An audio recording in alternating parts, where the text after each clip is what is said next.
Look at this mess. Your carburetor's completely shot, and these brake lines are dangerously worn. That's at least $2,800 in parts and labor.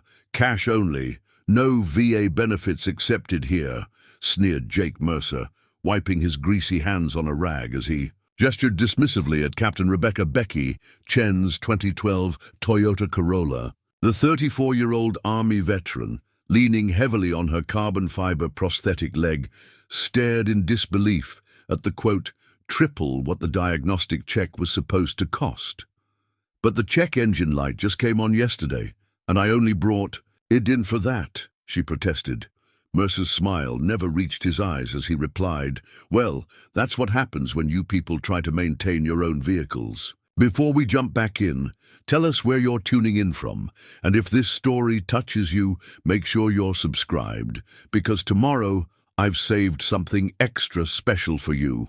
Captain Becky Chen knew the true meaning of resilience. During her third deployment to Afghanistan with the 10th Mountain Division, an IED had taken her right leg below the knee and earned her both a Purple Heart and an early retirement from active duty. The transition to civilian life had been challenging, but Becky approached it with the same determination that had carried her through 12 years of military service and the grueling physical therapy that followed her injury. At 34, she had built a modest but stable life in the small city of Riverdale. She worked as a counselor at the local veteran center, helping other returned service members navigate the often bewildering maze of VA benefits and civilian reintegration. Her military pension and disability benefits covered her basic needs, but there was little room for financial emergencies, a reality that had become increasingly stressful since her reliable Toyota Corolla had started acting up. The check engine light had illuminated yesterday morning, accompanied by an occasional rough idle. Becky had researched the symptoms online, suspecting it might be something simple like a faulty oxygen sensor. Still, she didn't want to take chances. Her job required a dependable vehicle to occasionally transport veterans to appointments, and winter was approaching in the Northeast. After calling around, she had found Mercer's Auto Repair, which advertised special discounts for veterans and first responders. The owner, Jake Mercer, had assured her over the phone that a diagnostic check would cost only $89, and any repairs would be discussed before work began. It seemed like a reasonable deal, especially with the 10% veterans discount, he mentioned. The shop was located in an industrial area on the outskirts of town, a sprawling garage with 4 service bays and a small waiting room that smelled of old coffee and motor oil. The building's exterior was adorned with fading American flags and peeling magnetic ribbons proclaiming "Support our troops."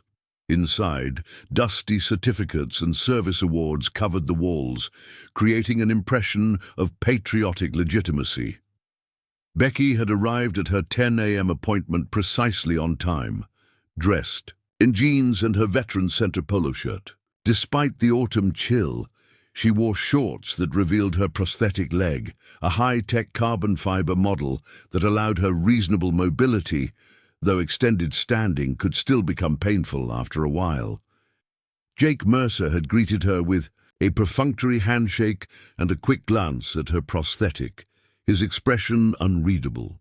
He was a heavy-set man in his late 40s, with thinning hair and permanent oil stains embedded in his fingernails. His initial friendliness had a rehearsed quality to it, but Becky was accustomed to awkward first interactions with civilians. She handed over her keys and settled into the waiting room with her tablet, prepared to work remotely while the diagnostic was performed. 20 minutes later, Mercer appeared in the waiting room doorway, his expression grave. "Captain Chen, we need to talk about your vehicle. I found some serious problems." Becky looked up, surprised. "Already? I thought the diagnostic would take at least an hour." "I've been doing this 30 years, Mom. Some things you just see right away," he replied, gesturing for her to follow him into the garage. Becky rose carefully, grabbing her walking cane. For additional stability on the uneven concrete floor, The shop was busy, with 3 other mechanics working on various vehicles. The noise of pneumatic tools and a blaring radio playing classic rock created a cacophony that made conversation difficult. Mercer led her to her Corolla, which was parked in the far bay. The hood was open, and parts of the engine compartment had been disassembled with surprising speed. Scattered components lay on a nearby workbench. "Look at this mess," Mercer said, pointing into the engine compartment.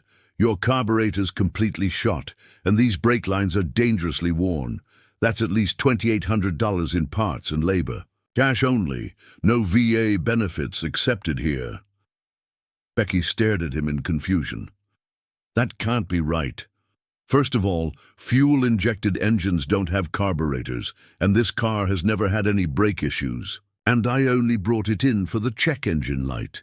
Mercer's expression hardened. "Are you telling me how to do my job? I've been working on cars since before you were playing soldier in the sandbox." The dismissive comment stung, but Becky maintained her composure. "I'd like to see the diagnostic report, please. We agreed you'd run the computer diagnostic for $89 before any work was done." "Already did it. Computer says multiple system failures," Mercer replied, though he made no move to show her any documentation. "Look, I'm doing you a favor here. This heap isn't even worth fixing, but I'm willing to do the work if you pay up front. Otherwise, there's a $250 disassembly fee for my time." Becky felt her chest tighten with a familiar anger, the same feeling she'd experienced dealing with dismissive VA administrators and condescending doctors who assumed her prosthetic somehow affected her intelligence. "You've disassembled my engine without permission, and now you're charging me for it? That wasn't our agreement." Preparing and narrating this story took us a lot of time, so if you are enjoying it, subscribe to our channel. It means a lot to us. Now back to the story. "Agreements change when we find dangerous conditions," Mercer retorted, crossing his arms. "Your choice. Pay for the repairs or pay the disassembly fee. Either way, you're not leaving with that vehicle until I get paid." One of the other mechanics, a younger man with a neatly trimmed beard, glanced over with a frown, but quickly returned to his work when Mercer shot him a warning look. "This is ridiculous," Becky said, her voice level but firm. "Put my car back." "Together. I'm taking it elsewhere for a second opinion." Mercer laughed, a harsh sound without humor. "Not happening. There's liability issues. I can't let you drive out of here in an unsafe vehicle, and I don't work for free. So what's it gonna be? The repairs or the disassembly fee?" Becky pulled out her phone. "I'm calling the police. This is extortion." "Go ahead," Mercer said with a smirk. "My cousin's the shift sergeant. We can wait for him together, but the storage fees are $125 per day while your car sits here." Becky realized she was in a vulnerable position. She needed her car for work tomorrow, and the prospect of an extended dispute was daunting. More concerning was the state of her disassembled engine. She had no way of knowing what Mercer might have already damaged. "Fine," she said reluctantly. "I'll pay the disassembly fee, but I want a detailed invoice and all my parts returned to their original condition." Mercer's smile never reached his eyes. "Well, that's what happens when you people try to maintain your own vehicles, always thinking you know better than the professionals." He gestured toward the front office. "Cindy will take your payment, cash or credit, but there's a 5% surcharge for cards." As Becky limped toward the office, leaning more heavily on her cane than usual due to the stress and extended standing, she heard Mercer mutter to one of his employees, "Another entitled vet thinking the world owes them something for free." The comment, clearly intended for her to hear, sent a wave of cold fury through her. She had never asked for special treatment, only the basic courtesy of honest service. The feeling of powerlessness was all too familiar, reminiscent of her early days of recovery when her mobility had been severely limited. In the small front office, a bored-looking receptionist named Cindy processed her credit card for $262.50, the disassembly fee, plus the credit card surcharge. When Becky asked for an itemized receipt, Cindy handed her a pre-printed form with "Diagnostic and Disassembly Services" scrawled across it. "How long until my car is ready?" Becky asked, trying to keep the frustration from her voice. Cindy shrugged. "Depends on how busy we get with paying customers. Probably end of day, maybe tomorrow morning." "That's unacceptable. I need my car today. I brought it in for a simple diagnostic." "Take it up with Jake," Cindy replied, already turning her attention back to her cell phone. "He's the boss." Becky returned to the garage area, where Mercer was now under another customer's truck. "Mr. Mercer, when will my car be reassembled? I need it today." Mercer slid out from under the vehicle with exaggerated slowness. "When I get to it, paying customers come first. Should be done by closing time at 6 p.m. Maybe. It's only 11 a.m. now. There's no reason it should take 7 hours to put back." "What you disassembled without authorization," Becky argued. "Look, lady," Mercer said, standing up to his full height and stepping uncomfortably close to her. "You've paid your fee, but you're still on my property. I decide the workflow here. Come back at 6, or better yet, call first. Now I've got real work to do." The dismissal was clear. Becky realized that further argument would only antagonize him, potentially putting her vehicle at greater risk. With limited options, she turned and walked out of the garage into the crisp autumn air, her leg aching from stress and exertion. Outside, she checked her watch. The next city bus wouldn't arrive for 45 minutes, and rideshare services were scarce in this industrial area. She had missed her morning appointments at the Veterans Center and would need to reschedule several counseling sessions. The financial hit from the unexpected $260. $50 payment would mean cutting back on groceries this month. The entire situation felt like a cruel joke. As she limped toward the bus stop at the end of the block, her phone rang. It was her supervisor at the Veterans Center, Martin Okafor, checking on her absence. "I'm so sorry, Martin," she explained. "My car's being held hostage by a mechanic who's trying to extort repair money from me. I've already had to pay over $250 just to get him to promise to reassemble what he took apart without permission." "That's outrageous," Martin replied, his Nigerian accent becoming more pronounced, as it always did when he was upset. "Which shop is this?"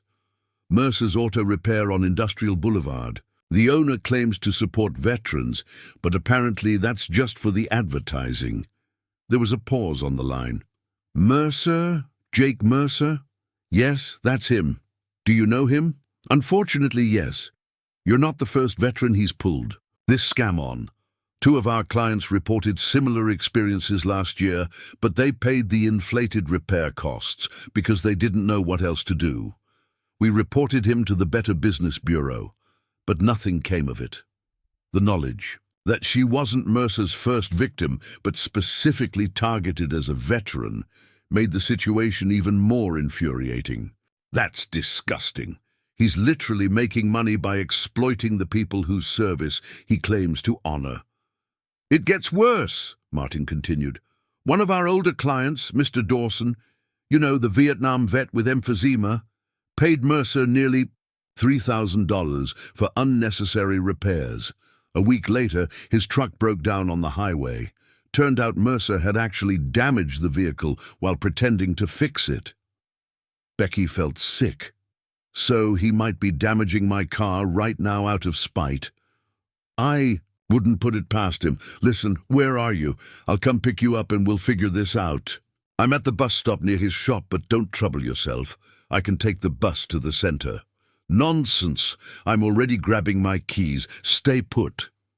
As Becky waited, she noticed the young mechanic who had frowned during her confrontation. With Mercer walking toward her from the garage, he looked nervously over his shoulder before approaching. "Excuse me, ma'am," he said quietly. "I'm Tyler. I overheard what happened in there and, well, it's not right." Becky regarded him cautiously. "What do you mean?" "Mr. Mercer. He does this a lot, especially to military folks. Says they have government money and can afford it. Tyler shifted uncomfortably. I'm on my break, so he doesn't know I'm talking to you, but I wanted to warn you. He mentioned to the guys that he's going to find some additional problems with your car. Is he actually damaging my vehicle? Becky asked, alarmed. Tyler hesitated. I can't say for sure, but look, I need this job, but I also can't sleep at night, knowing what goes on there. My brother's in the army, stationed in South Korea right now. If someone did this to him... He trailed off. I appreciate the warning, Tyler, Becky said sincerely. But what can I do? He's already got my car in pieces. Just be careful. Get a second opinion before you pay for any repairs, and maybe talk to some of the other vets in town. You're not the first, and the way things are going, you won't be the last. With that cryptic warning, Tyler checked his watch and hurried back toward the garage. Becky sat heavily on the bench at the bus stop, her mind racing. The situation had escalated from a simple car problem to what appeared to be a systematic scheme targeting veterans. The betrayal cut deep, exploiting the very people who had sacrificed for their country, using false patriotism as a lure. As she contemplated her limited options, a memory surfaced from her deployment days. Her commanding officer, Colonel Sarah Westfield, had always emphasized the importance of the chain of command, but also the necessity of knowing when to reach outside it in emergencies. Sometimes the system fails, Colonel Westfield had told her. When that happens, you need to know who has the authority and the will to act. Before her medical discharge, Colonel Westfield had pressed a business card into Becky's hand. If civilian life throws you a curveball the VA can't handle, call this number, any time, day or night. That's an order, Captain. Becky had kept the card, tucked away in her wallet behind her military ID. She had never used it, believing in handling her own problems and not calling in favors. But if what Tyler and Martin said was true, this wasn't just about her car anymore. It was about protecting other veterans from being exploited by a predator hiding behind patriotic symbols. With a deep breath, she pulled out the slightly worn card and dialed the number. To her surprise, it was answered on the second ring. Westfield, came the crisp, familiar voice of her former commanding officer. Colonel Westfield, this is Captain Rebecca Chen, 10th Mountain Division. I served under your command in Kandahar Province. Becky's voice automatically fell into the formal cadence of military communication. There was a brief pause. Captain Chen, it's been, 3 years? Are you still in Riverdale? Yes, ma'am. I'm working at the Veterans Center here. Good to hear your voice, Chen. I assume this isn't a social call? Quickly and efficiently, Becky outlined the situation. The deceptive advertising targeting. Veterans, the bait-and-switch tactics, the forced disassembly fee, and the information from Tyler suggesting intentional sabotage. She didn't embellish or appeal for sympathy, simply presented the facts as she would have in a field report. When she finished, the silence on the other end lasted long enough that she wondered if the call had dropped. Then Colonel Westfield spoke, her voice containing a controlled fury that Becky remembered well from when the colonel had discovered supply officers selling military equipment on the black market. He disassembled your vehicle without authorization, extorted money from you, and is now potentially sabotaging your car because you're a veteran. And this has happened to other service members? Yes, ma'am. According to my supervisor and one of Mercer's own employees. And where are you now, Captain? At the bus stop near his shop. My supervisor is coming to pick me up. Captain, Colonel Westfield said, her voice now dangerously calm, I need you to stay exactly where you are. I'm currently at Fort Hamilton in Brooklyn for a conference, about 40 minutes from Riverdale. I'm leaving now, and I'm bringing resources with me. Do not return to the shop until I arrive. Is that clear? Yes, ma'am, Becky replied, a sudden surge of hope mixing with apprehension. Colonel Westfield wasn't known for half measures. Text me the exact address of Mercer's auto repair. I'll see you soon." The line went dead. Becky stared at her phone, wondering what she had just set in motion. Colonel Westfield was now the commanding officer of the military police battalion at Fort Drum, responsible for law enforcement operations across several northeastern military installations. Her bringing resources could mean anything from a stern talking to for Mercer to a full-scale investigation. Martin arrived 15 minutes later, his normally cheerful face set in lines of concern. "I've been making some calls," he said, as Becky got into his car. Turns out Mercer's been reported to the Attorney General's Consumer Fraud Division twice in the past year, but nothing came of it because the complainants didn't follow through, probably got intimidated or just gave up. "That stops today," Becky said firmly. "I called my former CO, Colonel Westfield. She's on her way here from Fort Hamilton." Martin's eyebrows shot up. "The military is getting involved? Can they do that?" "Technically, this is civilian jurisdiction, but Colonel Westfield has connections in law enforcement everywhere, and if Mercer is specifically targeting military personnel, there might be federal charges involved." As they talked, Becky received a text from Colonel Westfield requesting her to stay out of sight of the garage, but keep it under observation and report any vehicles leaving, especially her Toyota. The colonel was 20 minutes out. Martin parked his car in a lumberyard across from Mercer's shop, positioning it so they had a clear view of both the garage bays and the customer parking lot. They didn't have to wait long before seeing activity.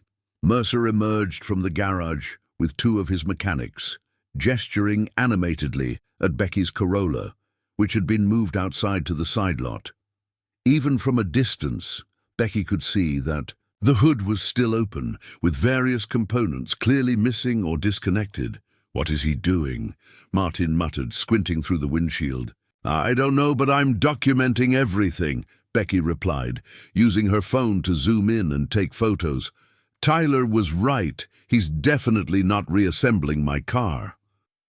They watched as Mercer pointed to various parts of the engine, then made a slashing motion across his throat before going back inside, leaving the two mechanics working on the vehicle. "That doesn't look like standard repair procedure to me," Martin said grimly. Becky continued taking photos, a cold anger settling in her chest. The exploitation was bad enough, but the deliberate sabotage of a vehicle belonging to someone who had served their country was a special kind of betrayal. It wasn't just about the money, it was about the violation of trust, the cynical use of patriotic imagery as a lure for predatory behavior. At precisely 12:47 p.m., almost exactly 1 hour after Becky had made her call to Colonel Westfield, the relative quiet of Industrial Boulevard was broken by the synchronized arrival of 4 vehicles. Leading the procession was an unmarked black Suburban with government plates, followed by 2 white military police patrol cars with light bars flashing, and bringing up the rear, a civilian police cruiser from the Riverdale Police Department. The small convoy executed a textbook containment maneuver, blocking both exits from Mercer's auto repair with military precision. Before the dust had settled, uniformed military police officers emerged from the vehicles, taking up strategic positions around the perimeter of the property. From the lead Suburban stepped Colonel Sarah Westfield, not in casual civilian attire, as might be expected, but in her full dress uniform, decorations gleaming in the midday sun. Beside her was a stern-looking man in a dark suit carrying a briefcase, and from the police cruiser emerged a Riverdale police officer and a woman in a business suit holding a leather portfolio. "That's Colonel Westfield," Becky said, a note of pride in her voice as she pointed out her former commander to Martin. "And unless I miss my guess, that's someone from the Judge Advocate General's office with her, along with local police and probably someone from the district attorney's office." Martin let out a low whistle. "Your CO doesn't mess around, does she?" "No," Becky replied with grim satisfaction. She really doesn't. The atmosphere at Mercer's auto repair shifted instantly as the military and law enforcement vehicles surrounded the property. Employees froze mid-task. Customers in the waiting room pressed their faces against the windows, and Jake Mercer himself emerged from his office, his confident swagger faltering at the sight of uniformed military police securing his business. Perimeter. Colonel Sarah Westfield strode purposefully toward the main entrance, her posture ramrod straight, her face an impassive mask of authority.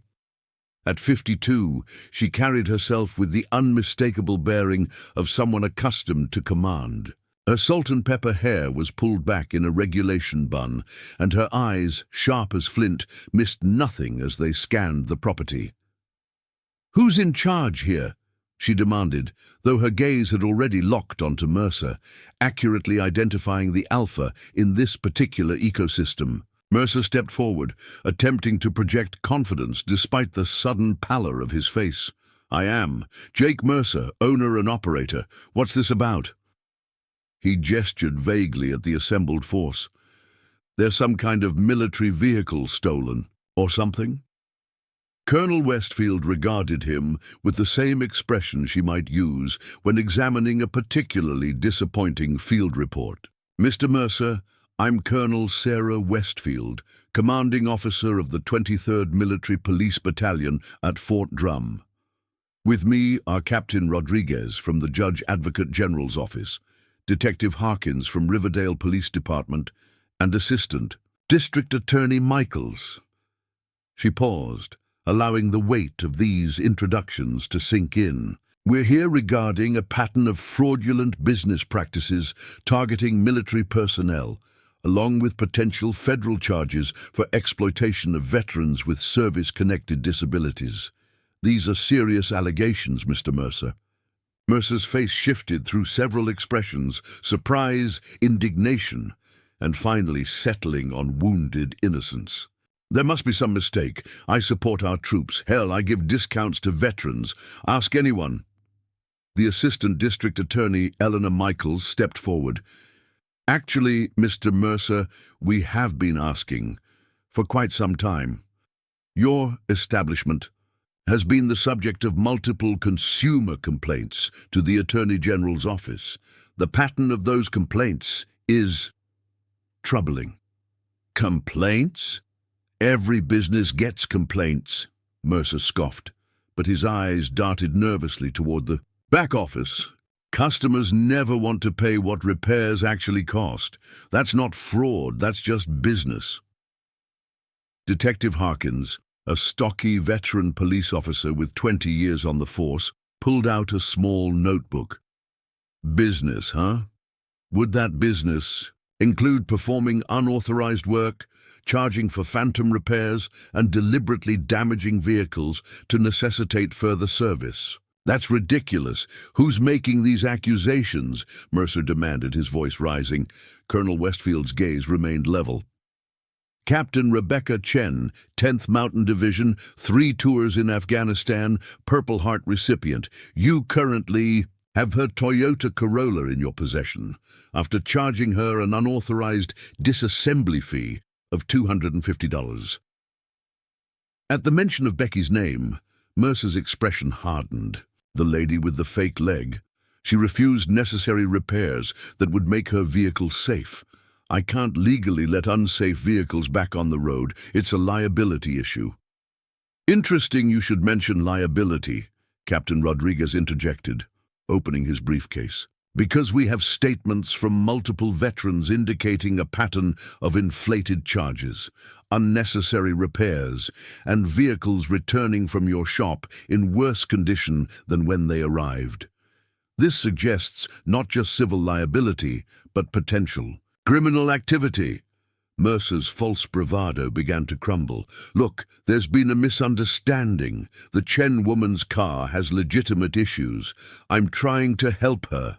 "Then you won't mind if our forensic mechanic examines the vehicle," Detective Harkins said, gesturing to a plainclothes officer who had emerged from one of the vehicles with a toolkit and camera. "Just to verify these legitimate issues." "Now hold on," Mercer protested, stepping toward the detective. "You can't just come in here with no warrant and start poking around my business. I know my rights." Colonel Westfield's voice cut through his objections like a blade. "Detective Harkins does indeed have a warrant, Mr. Mercer. As for the military presence, we're here because the systematic targeting of veterans, particularly disabled combat veterans, for financial exploitation potentially constitutes a federal hate crime against a protected class." Mercer blanched. "A hate crime? That's insane. I have no problem with veterans. Some of my best customers are military." "Yes, we've noticed your particular interest in military clients," Colonel Westfield replied dryly. "Captain Rodriguez, please ensure that Captain Chen's vehicle is thoroughly documented before it's moved." As the JAG officer nodded and moved toward Becky's Corolla, Mercer's composure finally shattered. "Fine, take the damn car. I was just trying to run a business here. You people act like I committed treason or something." The colonel's eyes narrowed dangerously. "Mr. Mercer, exploiting those who've sacrificed for this country might not legally be treason, but in my book, it's not far off." From across the street, Becky and Martin watched the unfolding scene with a mixture of awe and satisfaction. "Should we go over there?" Martin asked, reaching for his door handle. Becky shook her head. "Not yet. Colonel Westfield will signal when she needs us. Right now, we'd just complicate the investigation." As they watched, they saw the forensic mechanic carefully documenting the state of Becky's Corolla, taking detailed photographs of the disassembled engine compartment. Meanwhile, 2 military police officers were interviewing the shop's employees, including Tyler, who appeared to be speaking at length while occasionally pointing toward various areas of the garage. The assistant district attorney was now inside the main office with Detective Harkins, presumably examining business records and customer files. Through the large front windows, they could see Cindy, the receptionist, looking increasingly uncomfortable as she pulled folder after folder from filing cabinets. After about 20 minutes of this activity, Colonel Westfield approached the forensic mechanic examining Becky's car. They conferred briefly, with the mechanic gesturing emphatically at various components. The colonel's expression darkened visibly, and she beckoned Captain Rodriguez over for a 3-way conversation. "Something's happening," Becky murmured to Martin. "The forensic mechanic found something." Indeed, the mechanic was now carefully removing a component from Becky's engine, placing it in an evidence bag, and labeling it. Colonel Westfield nodded grimly before returning to where Mercer stood, surrounded by military police. Though they couldn't hear the conversation from their vantage point, the body language was clear. Colonel Westfield was confronting Mercer with evidence, and whatever it was, it appeared damning. Mercer's face flushed red, then drained of color. He began gesticulating wildly, pointing at various employees and shaking his head vehemently. "He's throwing his staff under the bus," Martin observed. "Classic bully behavior," Becky agreed. "Brave until caught, then blame everyone else." Their assessment was confirmed when Tyler, the young mechanic who had warned Becky, was called over. Rather than appearing intimidated, Tyler stood tall, speaking directly to Colonel Westfield while occasionally glancing with clear contempt at his employer. After Tyler finished speaking, Colonel Westfield gave him a respectful nod before turning back to Mercer with an expression of undisguised disgust. She signaled to one of the military police officers, who produced a tablet computer. Mercer was directed to read something on the screen, his shoulders slumping further with each swipe. "I think they're showing him the evidence against him," Becky said. "Look at his face. He knows he's caught." Just then, Becky's phone chimed with a text message from Colonel Westfield. "Please join us now. Bring your supervisor if he wishes to attend." Martin drove their car across the street, parking in the customer lot, now half filled with official vehicles. As they approached the main garage area, Becky walking with measured dignity, despite the ache in her residual limb, all eyes turned toward them. Colonel Westfield stepped forward to meet them, extending her hand first to Becky and then to Martin. "Captain Chen, thank you for your patience. Mr. Okafor, I understand you've been documenting similar incidents with other veterans." "Yes, Colonel," Martin replied formally, clearly impressed by Westfield's commanding presence. "We've had at least 5 clients at the Veterans Center report similar experiences with Mr. Mercer's business in the past year alone. So, I've been informed, your testimony will be valuable to the district attorney's office." She turned to Becky. "Captain, our forensic mechanic has examined your vehicle. Would you like to hear his findings?" "Yes, ma'am, I would," Becky replied, straightening unconsciously to attention. The forensic mechanic, a middle-aged man with calloused hands and shrewd eyes, approached with professional deference. "Captain Chen, I'm Howard Daniels, certified master mechanic, contracted with Riverdale PD. I've completed a preliminary examination of your Toyota Corolla." "What's the verdict, Mr. Daniels?" Becky asked. "Ma'am, your initial assessment was correct. The vehicle does not have a carburetor. It's fuel injected like all modern vehicles. There was nothing wrong with your brake lines. The check engine light was indeed triggered by a faulty oxygen sensor, a simple $150 repair at most." He paused, his expression hardening. "However, during my examination, I discovered that someone had intentionally damaged your fuel line and loosened several critical engine components." "Damaged?" Becky echoed, glancing at Mercer, who was now studying the floor with great interest. "Yes, ma'am, deliberately. Had you driven the vehicle after Mr. Mercer's repairs, you would have experienced catastrophic engine failure, possibly while driving at highway speeds. At minimum, you would have been stranded. At worst, there could have been a vehicle fire." A cold shiver ran down Becky's spine. The implications were staggering, not just fraud, but potentially putting her life at risk. She turned to face Mercer directly. "You were willing to endanger my life because I questioned your fraudulent charges?" she asked, her voice level despite the anger coursing through her. Mercer refused to meet her eyes. "I didn't touch that fuel line. Must have been one of the mechanics. I can't be responsible for what my employees do without my knowledge." "That's interesting," Colonel Westfield interjected, "because Tyler Sullivan, your apprentice mechanic, has provided a sworn statement that he observed you personally tampering with Captain Chen's fuel line while instructing another employee to loosen the engine mounts. He also states that you told him, and I quote, 'These military types need to learn who's really in charge when they're not playing soldier anymore.'" The color drained completely from Mercer's face. "The kid's lying. He's had it in for me since I docked his pay for being late." Detective Harkins stepped forward, holding up his phone. "Actually, Mr. Mercer, Tyler recorded your instructions. On his cell phone. It's quite clear.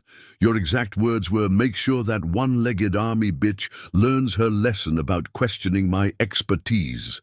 A little roadside emergency might teach her some respect.'" The garage fell silent. The only sound, the faint hiss of an air compressor in the background. Even Mercer's loyal employees looked shocked at the revelation.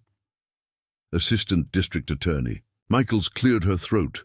"Mr. Mercer, based on the evidence gathered here today, I am authorizing Detective Harkins to place you under arrest for criminal fraud, attempted extortion, property damage, and reckless endangerment." "This is ridiculous," Mercer sputtered. "It was a joke. I wasn't really going to—" "The recording suggests otherwise," Adia Michaels interrupted coldly, "as does the physical evidence our mechanic has documented, and given your specific targeting of Captain Chen's status as a disabled veteran, we'll be consulting with federal prosecutors regarding additional hate crime charges."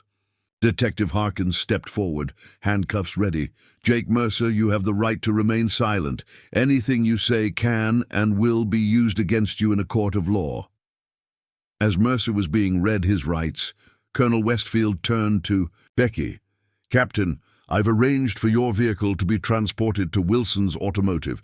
It's owned by a retired Army mechanic I trust implicitly. The oxygen sensor will be replaced, and the damage Mr. Mercer caused will be repaired at no cost. To you, the bill will be added to Mr. Mercer's restitution requirements. Thank you, Colonel, Becky said, emotion finally breaking through her composed exterior. Not just for my car, but for stopping him from doing this to other veterans. No thanks necessary, Captain. We take care of our own. Colonel Westfield's stern expression softened slightly. Although I do wonder why you waited so long to call me. That card wasn't meant to gather dust in your wallet. Becky smiled ruefully. Old habits, ma'am. You trained us to solve our own problems.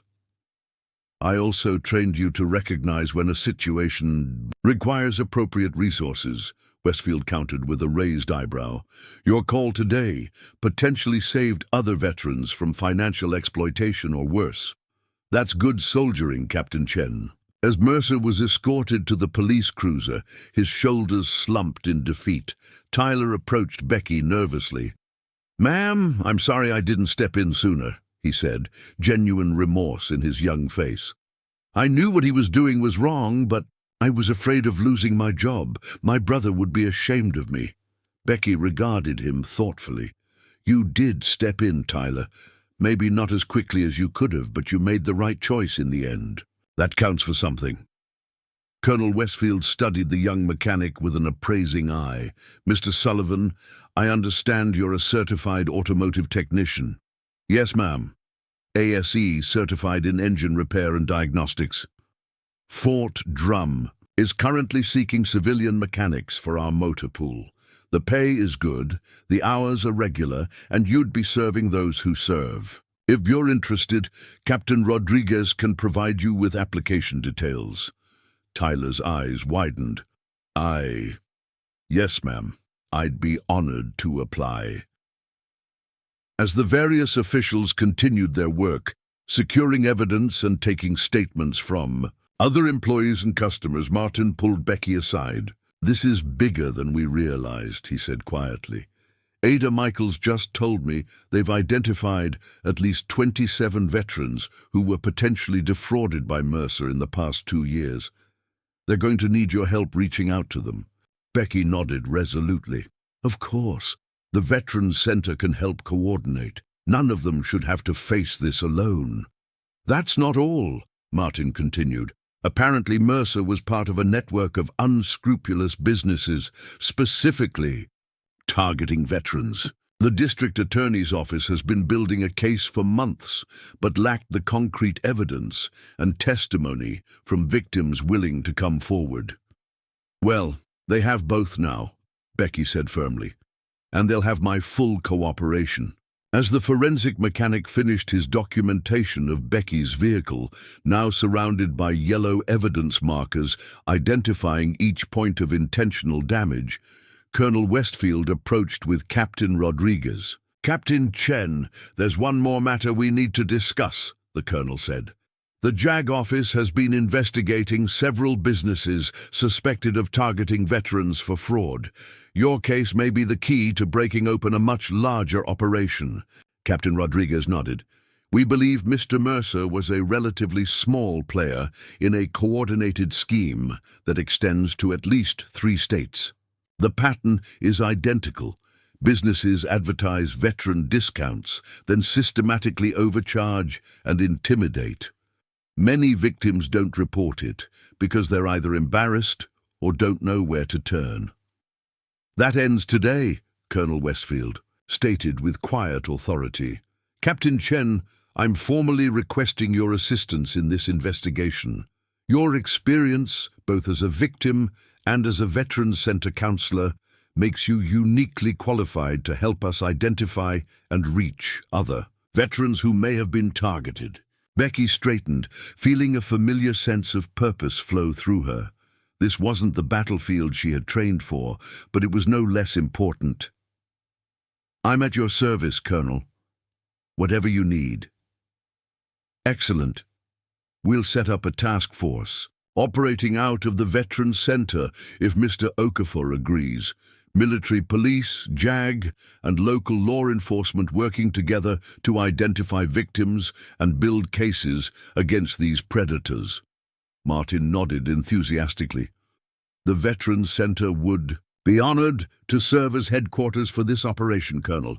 As they discussed the logistics of the task force, Becky noticed several of Mercer's customers, civilians who had witnessed the entire confrontation, approaching hesitantly.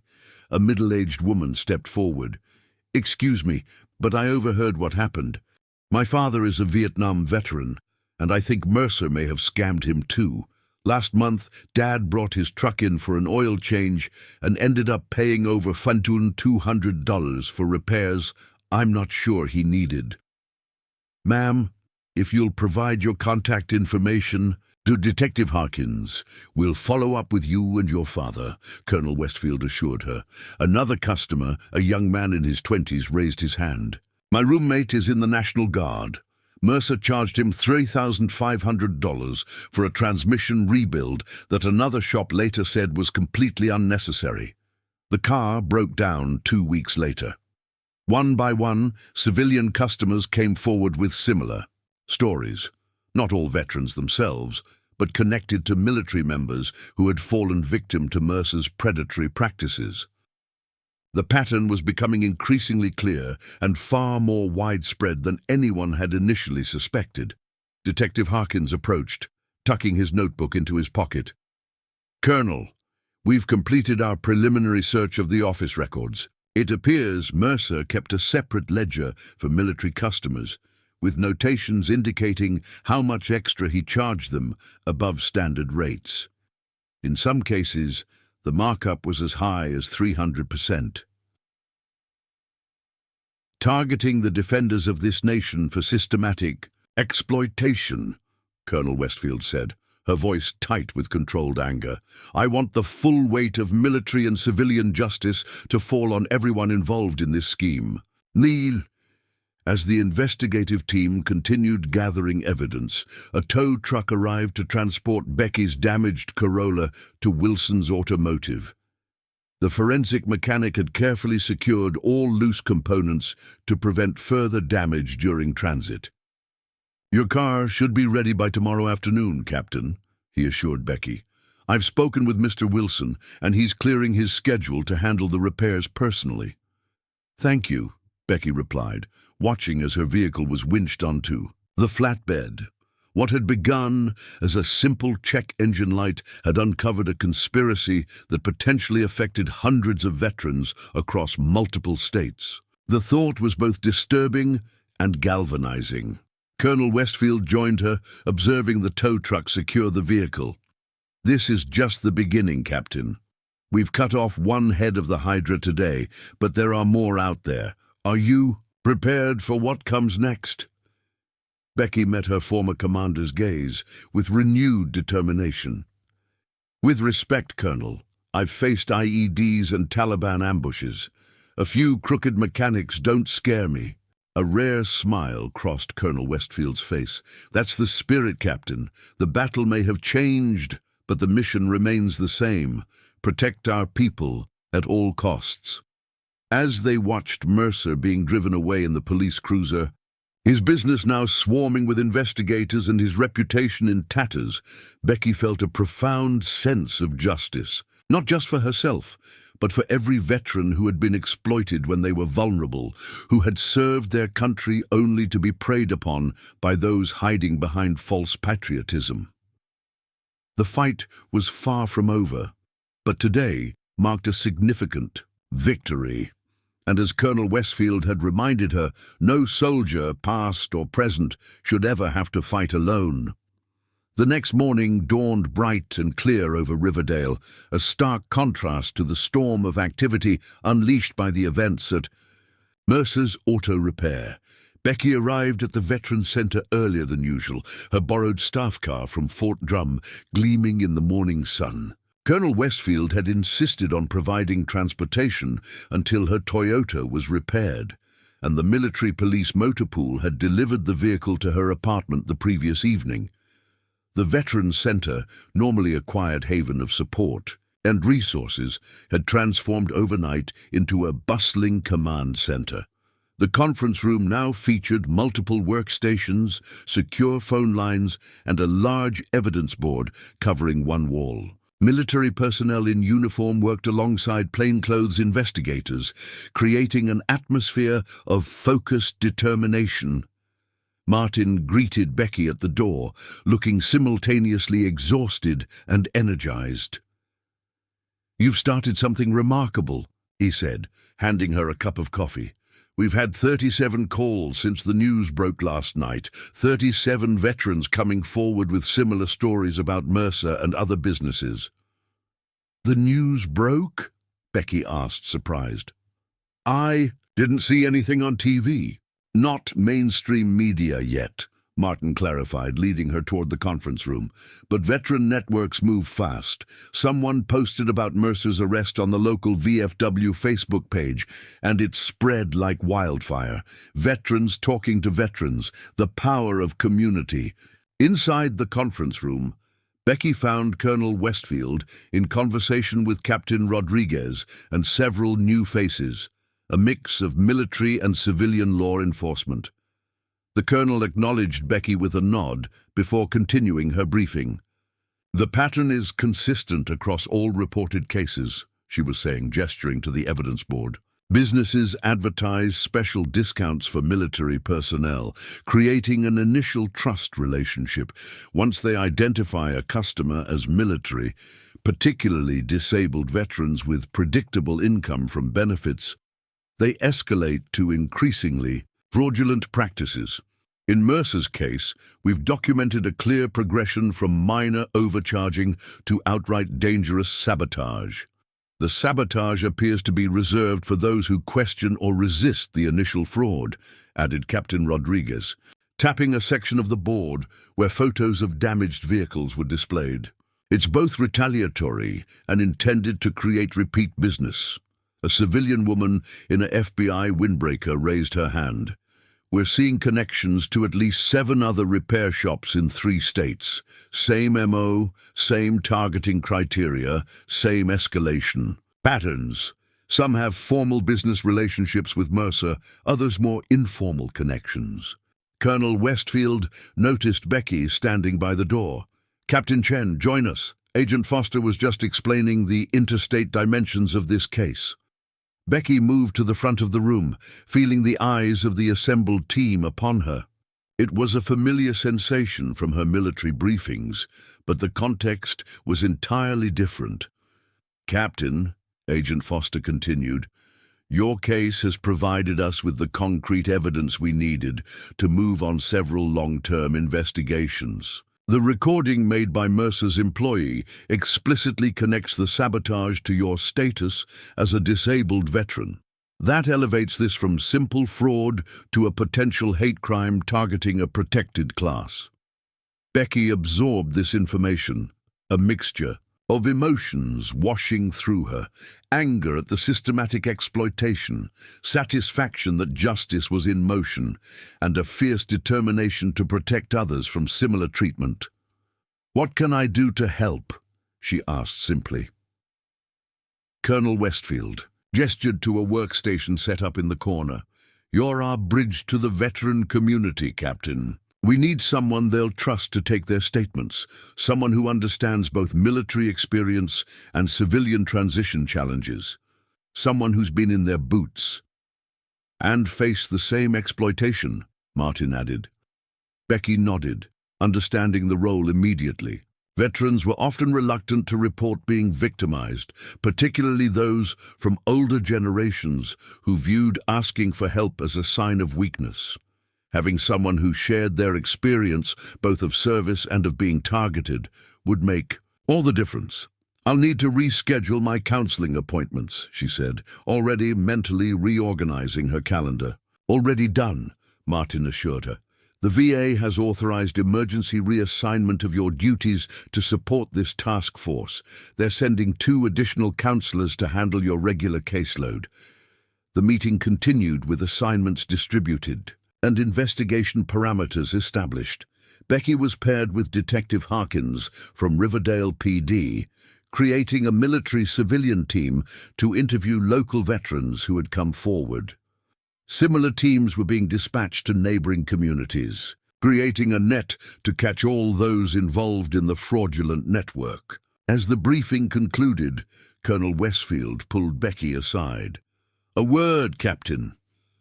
They stepped into Martin's office, temporarily requisitioned as the Colonel's command post. Westfield closed the door, her expression serious but with an underlying current of satisfaction. "Mercer broke during questioning last night," she said without preamble. "Once he realized the extent of the evidence against him and the potential federal charges, he offered information in exchange for consideration during sentencing." "What kind of information?" Becky asked. "Names, contacts, the organizational structure of what appears to be a loosely affiliated network of businesses specifically targeting veterans for financial exploitation." The Colonel's expression hardened. "The scheme is more organized than we initially suspected. There's a coordinator, someone who identifies vulnerable veterans and shares that information with participating businesses." Becky felt a chill. "They're actively hunting for targets?" "Precisely. Particularly disabled veterans with reliable benefit income and limited support networks. Individuals who might be reluctant to report fraud or might not be taken seriously if they did." Colonel Westfield's gaze was piercing. "Individuals like yourself, Captain." The implication was clear. Becky hadn't randomly stumbled into Mercer's shop. She had been identified, profiled, and deliberately targeted based on her veteran status and disability. "How are they identifying potential victims?" she asked, professional curiosity overriding her personal reaction. "That's where it gets concerning," Westfield replied, unfolding a map on Martin's desk. "Mercer claims there's someone with access to VA records, possibly a contractor or employee, who identifies veterans receiving disability benefits in specific zip codes. That information is then distributed to participating businesses." "That's a serious breach of confidentiality," Becky said, alarmed, "and potentially a federal offense if VA records are involved." "Hence the FBI's involvement." The Colonel confirmed. "Agent Foster has been investigating suspicious data access patterns in the VE system for months, but lacked the concrete connection to these fraudulent businesses. Your case and Mercer's testimony have provided that connection." Becky studied the map, where red pins indicated businesses suspected of participation in the scheme. The pattern was disturbingly widespread, covering not just automotive repair shops, but also home improvement contractors, financial services, and even medical equipment suppliers. "This is predatory targeting on an industrial scale," she said quietly. "Yes, and it stops now." Colonel Westfield's voice carried absolute conviction. "Mercer will face justice, but he's merely a symptom of a larger disease. We need to identify everyone involved in this exploitation network and shut it down permanently." "You can count on me, Colonel." "I never doubted that, Captain." Westfield's stern expression softened slightly. "How's your leg today? Yesterday was demanding." The question caught Becky off guard. Few people inquired directly about her. "Prosthetic, generally preferring to pretend it didn't exist or treating it as a taboo subject." "It's manageable," she answered honestly. "Some pressure sensitivity from extended standing. Nothing I can't handle." "Manage it properly," Westfield instructed, her tone making it clear this was an order, not a suggestion. "You're essential to this operation, and I need you at full capacity. If you need accommodations, say so. There's no place for unnecessary stoicism in this task force." Before Becky could respond, a knock at the door heralded Martin's return. "Sorry to interrupt, but Tyler Sullivan is here. He's brought something you both need to see." "Tyler?" the young mechanic from Mercer's shop, stood nervously in the hallway, clutching a worn leather ledger. His face brightened with recognition when he saw Becky. "Captain Chen, I didn't know if you'd be here.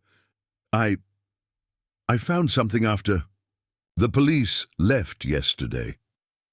Colonel Westfield gestured him into the office. "What have you got, Mr. Sullivan?" Tyler placed the ledger on the desk, his hands trembling slightly. Mercer kept this separate from the official business records. It was hidden in a false bottom of his desk drawer. I only knew about it because I saw him updating it once when he thought everyone had left for the day. He opened the ledger to reveal handwritten entries organized by date. Each entry included a name, vehicle information, military status, and a series of notations in what appeared to be a simple code. "This is his real record of veteran customers," Tyler explained. "The marks in the right column indicate how much he overcharged them and what unnecessary repairs he claimed were needed. The stars next to some names." He hesitated, looking uncomfortable. "Go on," Colonel Westfield prompted. "The stars identify which customers he considered problems, who needed special handling. That's his code for sabotage." Tyler pointed to a recent entry. "See? Captain Chen's name is here with 3 stars. I've never seen him give anyone more than 2 before." Becky examined her entry, noting the detailed information Mercer had somehow obtained, not just her name and vehicle details, but her military, service history, disability rating, and even her VA payment schedule. The level of personal information was disturbing. "Where did he get this information, Tyler?" she asked. "Did he ever mention a source?" Tyler shifted uncomfortably. "He had a contact he called the Insider, someone who would text him when a potential target was likely to need auto repairs. I always thought it was creepy, but Mercer said it was just good business intelligence." Colonel Westfield and Becky exchanged knowing glances. The ledger confirmed their suspicions about a coordinated targeting system and provided concrete evidence of Mercer's intent. "Mr. Sullivan, this is extremely valuable evidence," Colonel Westfield said. "Would you be willing to provide a formal statement about this ledger and how Mercer used it?" "Yes, ma'am. That's why I brought it in." Tyler straightened his shoulders. "My brother's deploying next month. I keep thinking about how I'd feel if someone did this to him. I want to make it right." As Tyler was escorted to provide his statement, Becky studied the ledger more closely. The entries dated back nearly 3 years, with increasing frequency and boldness in the fraudulent charges. What had begun as minor overcharging had evolved into systematic exploitation and eventually dangerous sabotage. "He was escalating," she observed, "getting more confident, more aggressive with each success." "Predators often do," Colonel Westfield replied grimly. "Success emboldens them, especially when they perceive their victims as powerless or unlikely to fight back." The colonel carefully placed the ledger in an evidence bag. "This gives us leverage against any business listed in these pages, and potentially leads us to this insider who's compromising veteran information." Their discussion was interrupted by Detective Harkins, who appeared at the door with an urgent expression. "Colonel, Captain, Wilson's Automotive just called. There's a situation with Captain Chen's vehicle you both need to see immediately." 20 minutes later, Becky stood in the immaculate garage bay of Wilson's Automotive, staring in disbelief at the components laid out on a clean white cloth. Frank Wilson, a retired Army mechanic in his 60s with meticulous attention to detail, pointed to what appeared to be a small electronic device attached to a section of her fuel line. "I found this while replacing the damaged components," he explained, his weathered face grave. "It's not standard equipment for any Toyota model. In fact, it's not standard equipment for any civilian vehicle." Colonel Westfield leaned closer, examining the device without touching it. "Is that what I think it is, Wilson?" The mechanic nodded solemnly. GPS tracker with remote access capabilities, military grade or very close to it. Someone wanted to know exactly where this vehicle was at all times and potentially had the ability to interfere with its operation remotely. Becky felt her blood run cold. The implications were staggering. Not just fraud or sabotage, but active surveillance and the potential for remote tampering while she was driving. "How long has it been there?" she asked, struggling to keep her voice steady. Wilson pointed to the installation marks and weathering. "Based on the corrosion pattern and wire wear, I'd estimate at least 6 months, well before your current issue with the check engine light." 6 months, Becky echoed, mentally reviewing everywhere. She had driven during that time, to work, to VA appointments, to the homes of veterans she counseled. The violation of privacy was profound. "We need to treat this as a crime scene," Colonel Westfield stated, already reaching for her phone. "Harkins, call your forensic team. Wilson, secure this bay. No one touches anything until the evidence is properly processed." As the garage transformed into an impromptu investigation site, with police tape blocking the entrance and forensic technicians photographing every component of Becky's disassembled vehicle, the full scope of the situation began to emerge. "The device has a manufacturer's serial number," the lead forensic technician reported after careful examination. "It's been partially obscured, but our lab should be able to recover it. That could tell us who purchased it originally." Agent Foster arrived shortly thereafter, her expression grim as she examined the tracking device. "This matches components we've found in 2 other cases across state lines. Sophisticated equipment, expensive. Not something a small-time operator like Mercer would have access to independently." "Suggesting organizational support," Colonel Westfield concluded. "Financing, technical expertise, distribution." "Exactly. This isn't opportunistic fraud anymore. It's organized, targeted surveillance of veterans." Foster looked directly at Becky. "Captain Chen, I believe you were under observation as part of a larger operation. Your confrontation with Mercer may have inadvertently exposed a network we've been trying to identify for months." The revelation was both disturbing and galvanizing. What had seemed like an isolated incident of fraud had unveiled a conspiracy specifically targeting those who had served their country, watching them, exploiting them, and potentially endangering their lives when they resisted. As the investigation at Wilson's Automotive continued, Becky stepped outside for a moment of fresh air, trying to process the escalating situation. Her phone buzzed with a text from Martin. 3 more veterans just walked in with similar stories. One found a tracking device on his truck after we suggested he have it checked. The pattern was undeniable now. This wasn't random exploitation. It was systematic predation of veterans, particularly those with disabilities or limited support systems. The thought ignited a slow, burning anger in Becky's chest, not just for herself, but for every veteran who had been targeted when they were vulnerable. Colonel Westfield joined her outside, her expression reflecting similar thoughts. "This is bigger than we anticipated, Captain. We're dealing with an organized operation specifically targeting veterans for financial exploitation, using surveillance tactics and potentially endangering lives through vehicle sabotage." "Why?" Becky asked, the question that had been nagging at her since the discovery of the tracking device. "The fraud makes financial sense, even the sabotage as retaliation, but this level of surveillance seems excessive for simple auto repair scams."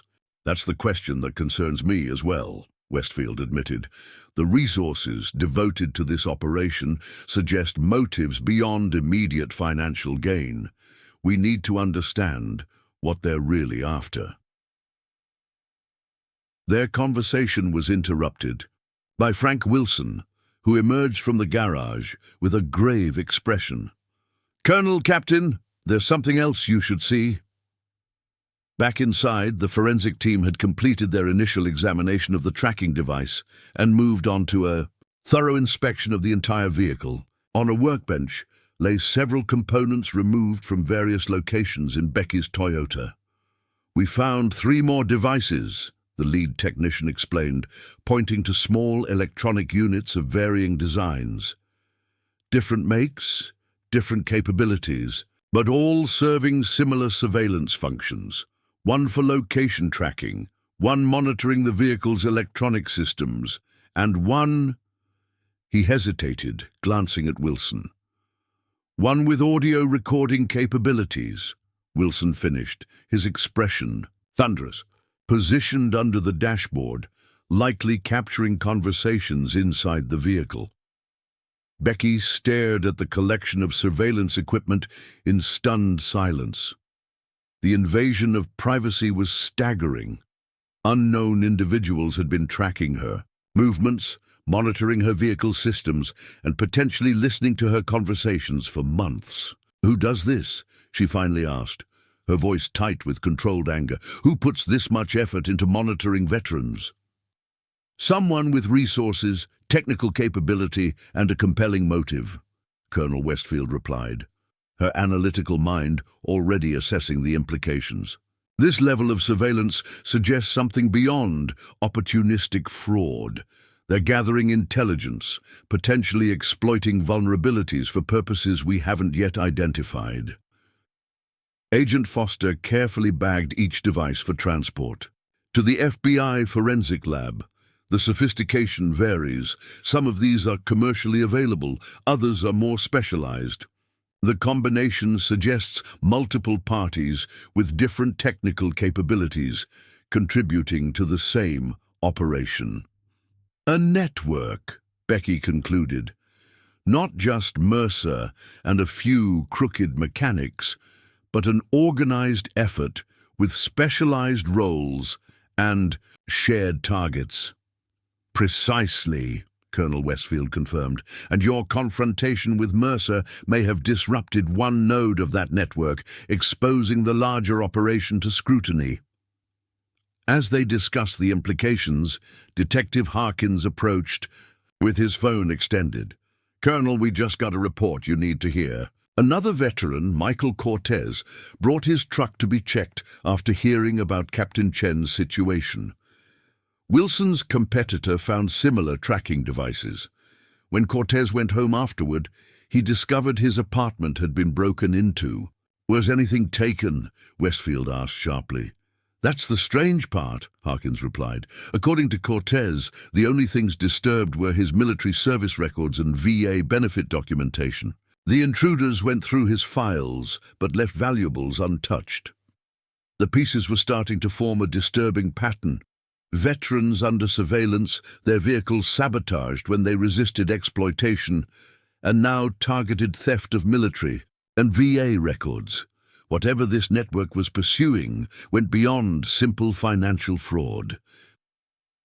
We need to warn the veteran community immediately, Becky stated, the protective instinct that had made her an effective officer rising to the surface. If they're targeting service records and benefit information, every veteran in the area is potentially at risk. Colonel Westfield nodded in agreement.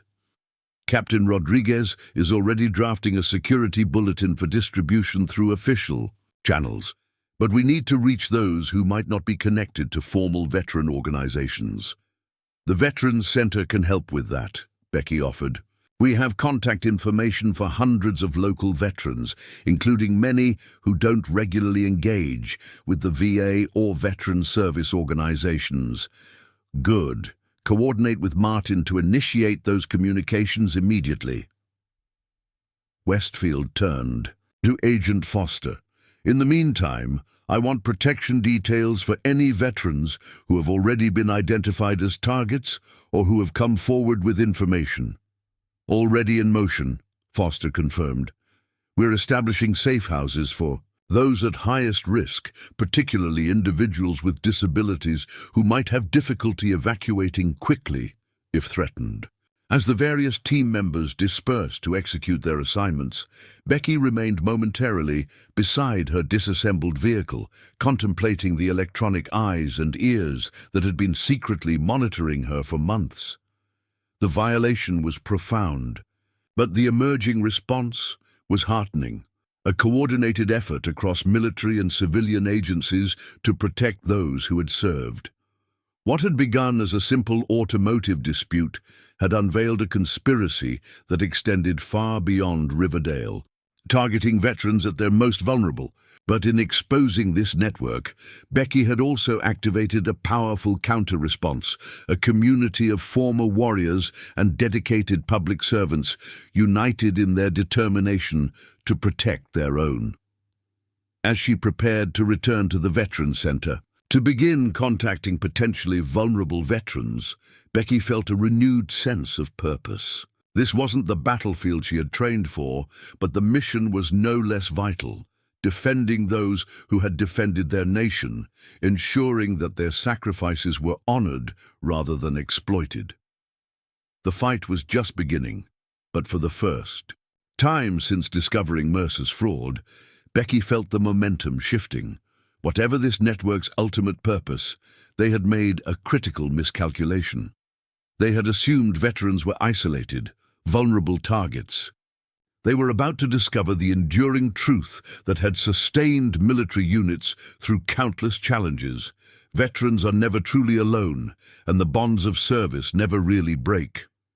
They had awakened a sleeping giant, a community that, once alerted to a threat against their own, would respond with the full measure of their training, determination, and unwavering loyalty to their brothers and sisters in arms. The Veterans Center hummed with energy as sunset painted the Riverdale skyline in hues of amber and gold.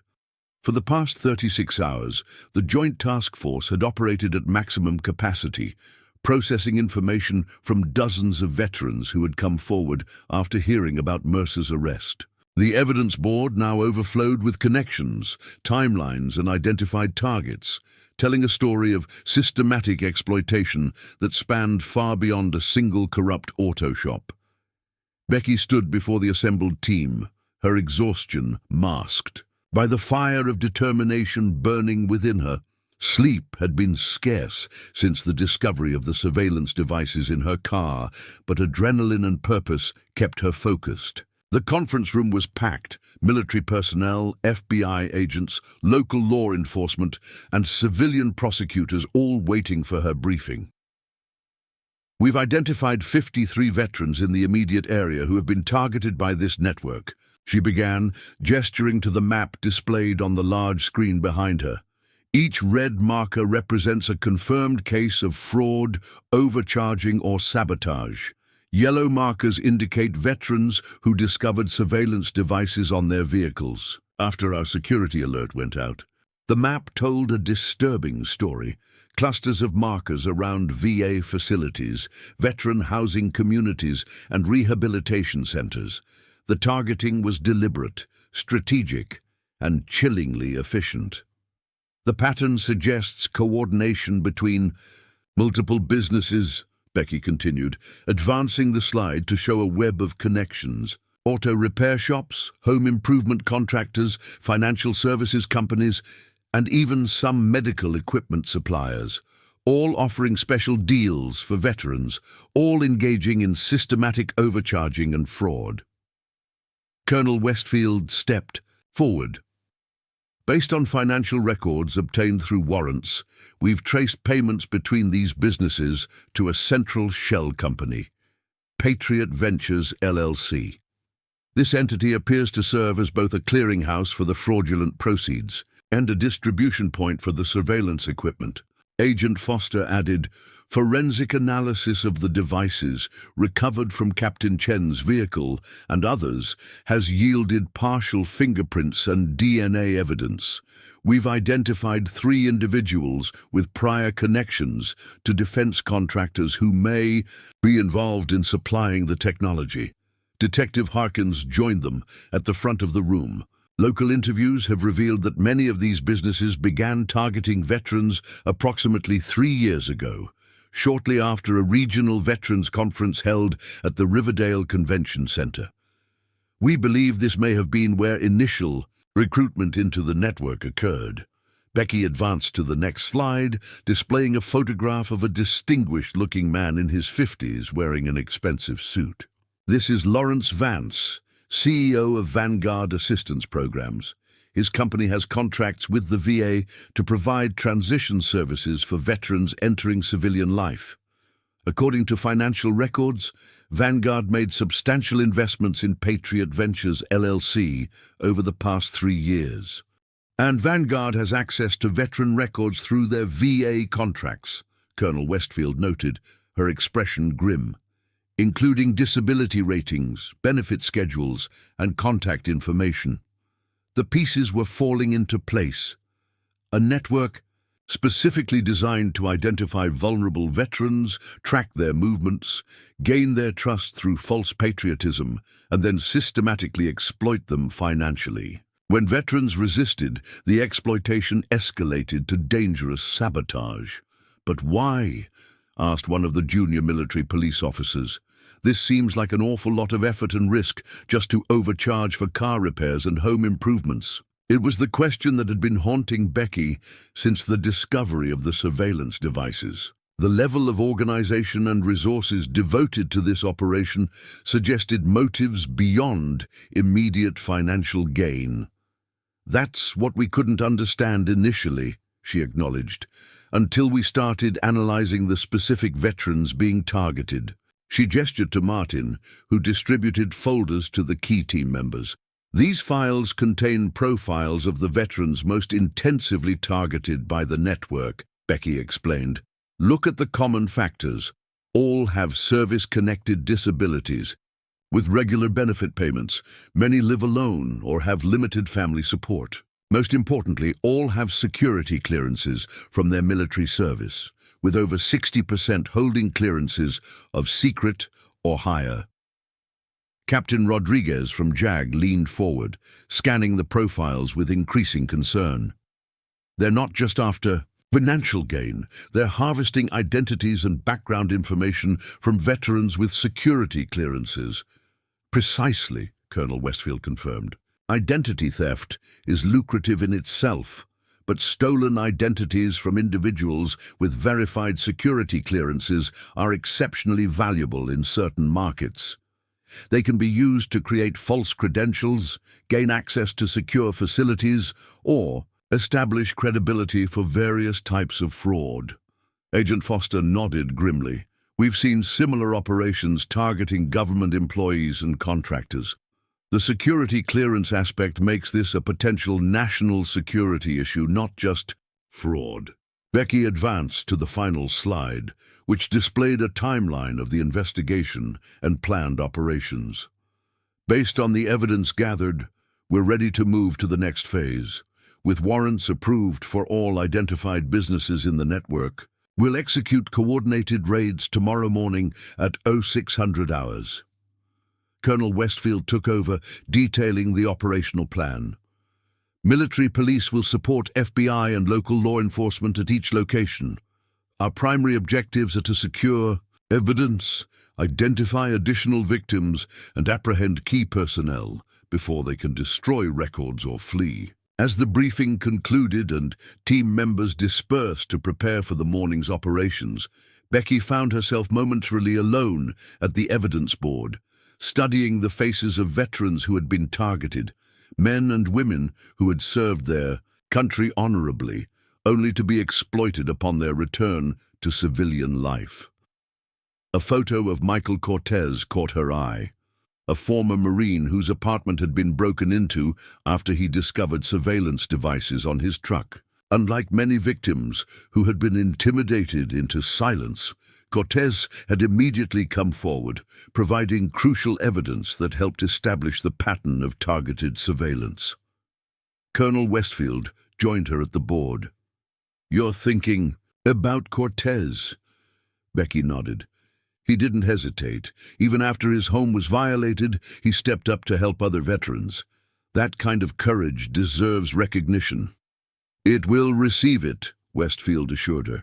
"But first, We need to shut down this operation completely. Tomorrow's raids should give us enough evidence to dismantle the entire network and identify everyone involved.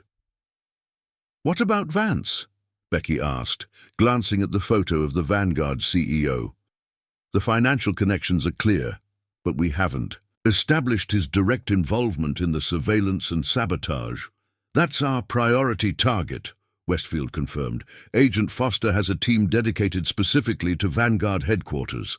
If Vance is the mastermind, we'll find the evidence to prove it. As they discussed final preparations for the morning's operations, Becky's phone chimed with an alert. It was a text from an unknown number, containing only a photo and an address. The image showed Lawrence Vance entering a warehouse on the outskirts of Riverdale. "Colonel, look at this," Becky said, showing her the message. "Someone's feeding us real-time intelligence on Vance." Westfield studied the image, her expression cautious. Could be legitimate, could be a trap. Who sent this? Before Becky could respond, another text arrived. "This is Tyler Sullivan. Mercer had a meeting scheduled with Vance tonight. I overheard them arranging it before everything went down. Thought you should know." Tyler, the mechanic who provided the ledger, Becky explained. He's been cooperative throughout the investigation. Colonel Westfield was already on her phone, contacting Agent Foster. "We need to adjust the timeline. If Vance is meeting with Mercer's associates, they might be destroying evidence or planning to flee. We can't wait until morning." Within 30 minutes, a rapid response team had assembled in the Veterans Center parking lot, 2 FBI tactical units, local police, and a contingent of military police under Colonel Westfield's command. The warehouse was located in an industrial area similar to where Mercer's shop had operated, surrounded by other businesses closed for the night. Becky, wearing a tactical vest over her civilian clothes, studied the warehouse through night vision binoculars from their staging position a block away. 3 vehicles in the parking lot. One matches the description of Vance's Mercedes. The others are unknown. "Thermal imaging shows 5 individuals inside," reported the FBI tactical leader, "all concentrated in what appears to be an office area in the northwest corner." Colonel Westfield reviewed the hastily assembled operation plan. "Primary objective is to secure evidence and apprehend suspects without casualties. We have warrants for all known associates of the network, including Vance. Agent Foster, your team will take the main entrance. Local PD will cover the rear and loading dock. Military police will secure the perimeter to prevent escapes." Becky, who had insisted on accompanying the operation despite concerns about her civilian status, was assigned to remain with the command post, coordinating communications between the different agencies. Her military experience made her valuable in this role, though part of her yearned to be on the entry team. As the tactical units moved into position, radio discipline maintained silence, broken only by brief status reports. The operation was proceeding exactly as planned until a sudden burst of activity on the thermal imaging screen. "Movement inside," reported the FBI technician. "They're separating. 3 individuals heading toward the loading dock, 2 remaining in the office." "They've been tipped off," Colonel Westfield concluded grimly. "Execute now. All teams go." The coordinated raid erupted into action, tactical teams breaching both entrances simultaneously, while perimeter teams secured the parking lot and possible escape routes. Becky monitored the radio traffic from the command post, visualizing the operation unfolding through the terse updates.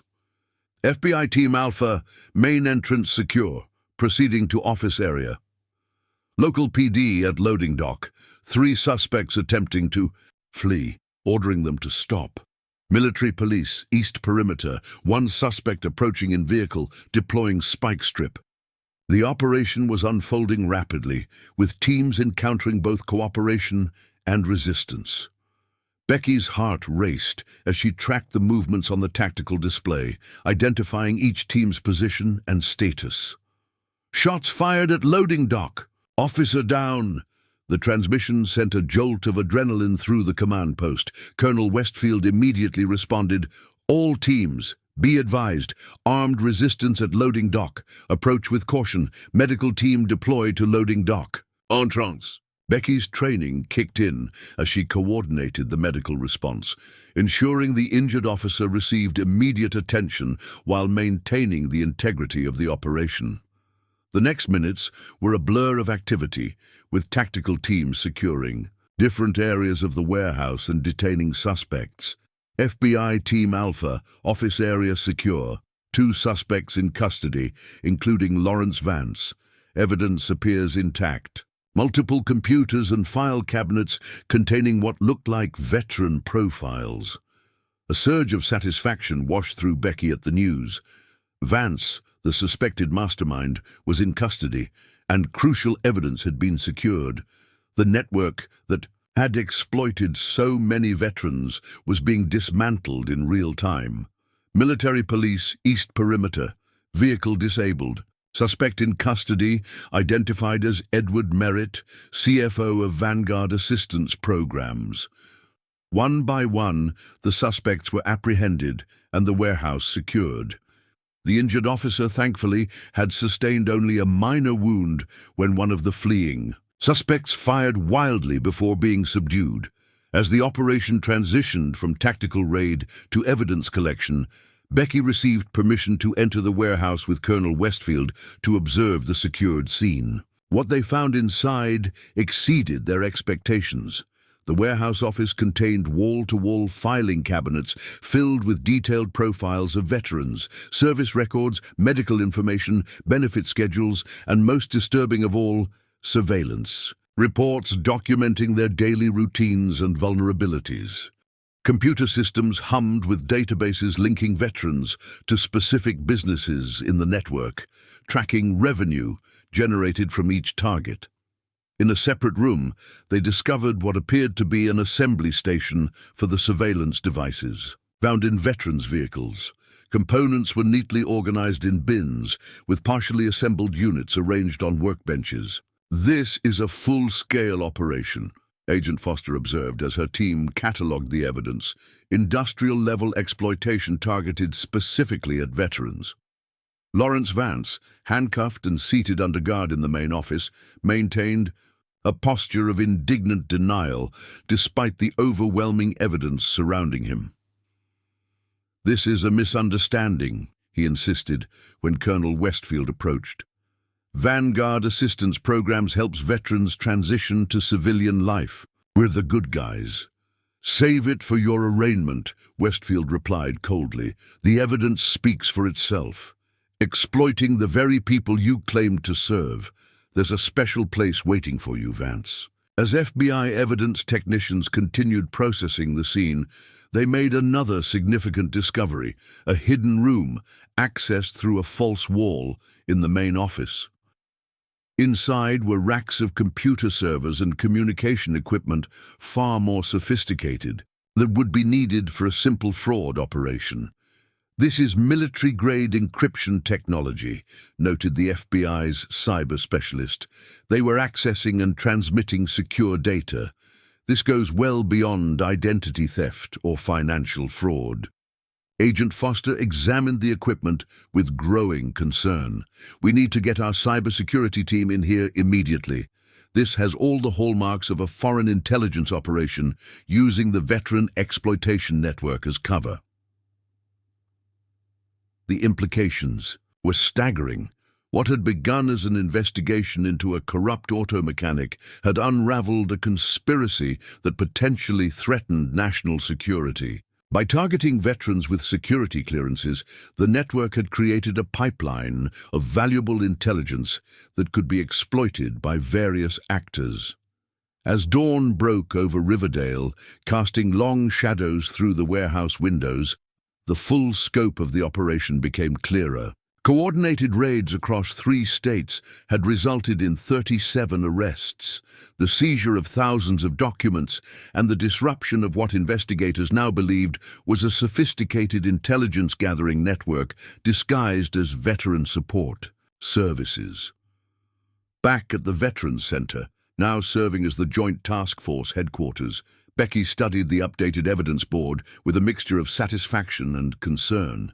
The network had been disrupted, but the potential damage to both individual veterans and national security remained to be fully assessed.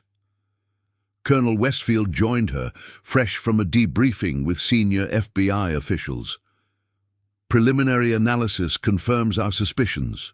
Vance's operation was selling information gathered from veterans with security clearances to multiple buyers, including suspected foreign intelligence assets. How many veterans were compromised? Becky asked, the personal impact of the betrayal still weighing heavily on her. Current estimate is over 300 across the northeastern states, Westfield replied grimly. The VA is implementing protective measures for all identified victims, including credit monitoring, identity theft protection, and security clearance reviews. Martin approached with a tablet displaying news coverage of the raids. It's everywhere. Now, national media has picked up the story. They're calling it Operation Stolen Valor, focusing on how these businesses exploited veteran status for criminal gain. The media attention brought mixed feelings. On one hand, it would help alert other veterans to similar schemes and might prevent future exploitation. On the other, it highlighted a vulnerability that many veterans would find difficult to accept, that their status as military personnel had made them targets. What happens now? Becky asked, glancing at the photos of arrested conspirators that now dominated one section of the evidence board. Justice, Colonel Westfield stated simply. Federal. Prosecutors are already preparing cases against the principal figures. The financial fraud charges alone carry significant penalties, but the national security implications will escalate the consequences substantially. Agent Foster added, for the veterans who were victimized, we're establishing a dedicated support unit to help them recover financially and secure their personal information. Your insights will be invaluable in structuring that response, Captain Chen. The recognition of her contribution was gratifying, but Becky's thoughts were already turning to the broader implications. This can't be an isolated operation. If it was happening here, it could be happening elsewhere. We need to alert veteran communities nationwide. Already in motion, Westfield confirmed. The Secretary of Veterans Affairs has authorized an emergency notification system and established a task force to investigate similar operations in other regions. Your experience with this case makes you a natural choice to assist with that effort, if you're willing. The offer caught Becky by surprise. You want me to join the National Task Force? Not just join it, Westfield clarified. Help lead it. Your unique perspective as both a veteran who was targeted and an investigator who helped expose the network provides invaluable insight. The Secretary specifically requested you by name after reviewing our preliminary reports. The opportunity represented both a challenge and a profound responsibility, helping to protect veterans nationwide from similar exploitation. It would mean leaving her position at the Riverdale Veterans Center, at least temporarily, but the potential impact was too significant to ignore. Before Becky could respond, the center's doors opened to admit a group of veterans who had been involved in the case. Men and women who had come forward with their stories, provided evidence, and helped expose the network. Among them was Michael Cortez, the former Marine whose home had been broken into after he discovered surveillance devices on his truck. Cortez approached Becky with a respectful nod. Captain Chen, we heard about the raids on the news. Is it true? Did they get everyone involved? We believe we've identified the principal operators, Becky confirmed. There's still work to do tracking down all the connections, but the core network has been dismantled. Good, Cortez said firmly, because we've been talking. Those of Us who were targeted, we want to help make sure this doesn't happen to other vets." He gestured to the group behind him, a diverse collection of veterans spanning different eras of service, branches and backgrounds. What united them was a shared experience of exploitation and a determination to prevent others from suffering the same fate. "We're establishing a volunteer network," Cortez explained. "Veterans helping veterans identify potential scams, verify legitimate businesses, and report suspicious activity. We're calling it Operation Shield Wall because we stand together protecting each other." The initiative resonated deeply with Becky. It represented the best aspects of military service: solidarity, mutual protection, and turning individual vulnerability into collective strength. "That's exactly what's needed," she said with genuine admiration. "The authorities can prosecute after the fact, but prevention requires the kind of peer-to-peer support you're describing." Colonel Westfield, listening to the exchange, nodded in agreement. "The strongest defense against exploitation is an informed, connected community. Your network could save countless veterans from similar schemes." As Becky discussed the details of Operation Shield Wall with Cortez and the other veterans, she felt a profound sense of purpose crystallizing around her. The path forward was becoming clear, not just dismantling this particular network, but creating systems to prevent similar exploitation in the future. Later that evening, as the activity at the Veterans Center finally began to subside, Becky stepped outside for a moment of quiet reflection. The stars were emerging in the darkening sky, a reminder of the vastness beyond their immediate concerns. Her Toyota, now thoroughly cleared of surveillance devices and repaired, sat in the parking lot, a tangible symbol of her journey from victim to advocate. Colonel Westfield joined her, offering a cup of coffee. "You never answered my question about joining the National Task Force." Becky smiled. "I was waiting until I had a complete picture of what we're facing. Now I do." "And your decision?" "I'll join, but with a condition," Becky replied.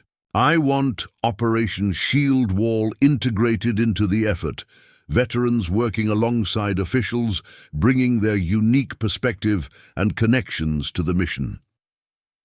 Westfield considered this for a moment, then nodded. "I believe the Secretary will agree. The veteran community itself is our most valuable resource in this fight."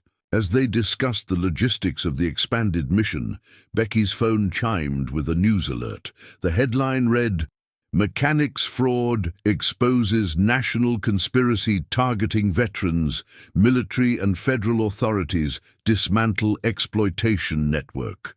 The accompanying photo showed the warehouse raid, with Colonel Westfield directing operations and Becky visible in the background at the command post. The image captured a moment of transition, from exploitation to justice, from vulnerability to strength. "You know what this means," Westfield said, reading the headline over Becky's shoulder. "Every fraudster targeting veterans just realized they're not hunting vulnerable individuals anymore. They're facing an organized, determined community backed by federal resources." Becky nodded, a sense of profound satisfaction settling over her. "That's the message they need to hear. Veterans aren't easy targets. We're trained to identify threats, adapt to challenges, and protect our own." What had begun with a dishonest mechanic trying to exploit a disabled veteran had evolved into something powerful and transformative, a nationwide awakening to the unique vulnerabilities veterans faced and the extraordinary strength they possessed when united in common purpose. As Becky looked back at the Veterans Center, now a hub of activity dedicated to protection rather than just support, she felt the weight of her prosthetic leg, once a symbol of limitation, transformed into a badge of the resilience that defined her service, both in uniform and beyond. The battle lines had shifted, but the core mission remained the same: standing together against those who would exploit vulnerability, ensuring that those who had defended their nation would themselves be defended. It was a mission worthy of the sacrifice veterans had already made, and one that Becky Chen was proud to continue leading, one mechanic's shop, one veteran, one community at a time. Up next, you've got two more standout stories right on your screen. If this one hit the mark, you won't want to pass these up. Just click and check them out, and don't forget to subscribe and turn on the notification bell so you don't miss any upload from us.